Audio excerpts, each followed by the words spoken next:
बिस्मिल्लाहिर्रहमानिर्रहीम, अस्सलामु अलैकुम वरहमतुल्लाह। अल्लाह रब्बुल इज़्ज़त ने हर इंसान को ज़ाब्ता हयात दिया है, इंसान को अल्लाह ने आज़ाद नहीं छोड़ा। इसी तरह तरक्की याफ्ता ममालिक ने भी अपने कानून को इंतहाई सख्त किया है ताकि लोग अपने मुल्क के आइन और कानून के मुताबिक ज़िंदगी गुजारें।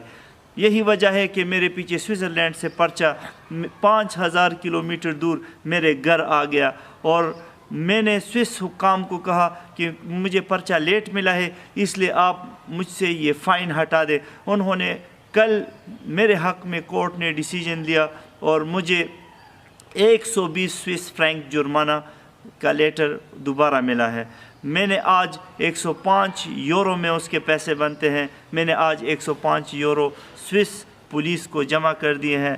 और मैं पूरी पाकिस्तानी कौम को ये पैगाम देता हूँ कि हमें अपने मुल्क के आइन और कानून के मुताबिक अपनी ज़िंदगी गुजारनी है और हमें भी अपने आइन और कानून को इंतहाई मजबूत और सख्त करना है, मगर हमें इस पर ख़ुद अमल पैरा होना है ताकि हम पूरी दुनिया को ये मैसेज दे सकें कि पाकिस्तानी कौम महज़्ज़ब कौम है और हम अपने मुआशरे में तरक्की अगर चाहते हैं तो हमें अपने कानून पर 100% अमल दरामद करना होगा।